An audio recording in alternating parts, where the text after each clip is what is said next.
O Rio de Janeiro era maravilhoso, imagina em 1918, né, bicho? Uma pérola, devia ser algo... Assim como São Paulo era uma cidade fantástica, né, nessa época. Então, foi a primeira invasão ao Rio de Janeiro, foi em 18. Foi o primeiro jogo interestadual do Corinthians, né, 1º de dezembro de 1918. Imagina, em plena gripe espanhola. Né, a rapaziada não estava nem aí para a gripe espanhola, morrendo um monte de gente.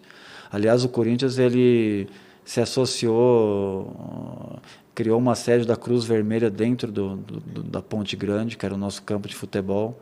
E lá a gente atendeu inúmeras pessoas através de voluntariado. Os corintianos ajudaram muito nessa saga aí de luta contra a gripe espanhola, uma pandemia terrível também no mundo inteiro. E a segunda também foi complicada. E a segunda invasão foi em São Januário contra o Vasco, né? Contra o Vasco da Gama em 30, que a gente se tornou campeão dos campeões. E teve inúmeras ao longo das décadas, e até 1950, quando começou o torneio Rio-São Paulo, era um torneio nacional, né? A mídia vendia o torneio Rio-São Paulo como campeonato brasileiro, né? Tanto que o Corinthians é tricampeão brasileiro, em 50, 53, 54. A anticorintiania, que tem que estudar mais a história do Corinthians, tem que aprender isso. Estudar a história do futebol, né? E do Corinthians principalmente, porque as piadas que eles fazem são completamente burras, né? Porque eles parece que... O que eu fico mais assombrado é jornalista fazendo piada do Corinthians.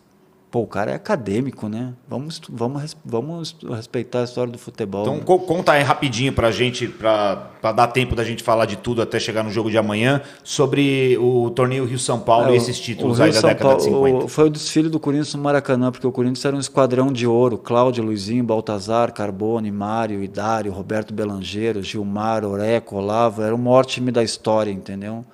A gente excursionava pela Europa, ganhava de todos os europeus, né? Assombrou os times cariocas. E a gente se tornou o dono do Maracanã nesse começo de década de 50. Conquistamos 3 torneios Rio-São Paulo. Quais são os anos? 50, 53, 54. Tá.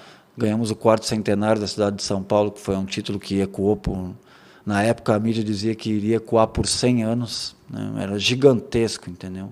O Campeonato Paulista até os anos 80 era mais importante que ganhar a Copa Intercontinental, certo? Então, eu acho que a gente tem que ter uma responsabilidade de intitular cada título em cada momento. A gente tem que parar com... Os clubes adversários têm que parar com esse revisionismo. Cada clube tem a sua grandeza, não precisa ficar buscando título que não existe. Você está entendendo? O Corinthians ganhou a Copa do Mundo de Caracas em cima do Barcelona, da Roma, da Itália, e não diz que tem Mundial. Você está entendendo? Torneios amistosos da década de 50 são torneios gigantescos, mas o Mundial começou em 2000, da FIFA. Você está entendendo? Copa Intercontinental não é Mundial. Está escrito no próprio troféu, Copa Europeia Sul-Americana. Copa Europa e South America. Está ali escrito. Tá talhado na taça. Tá talhado. É a mesma coisa que eu dizer que você é japonês. Não tem como.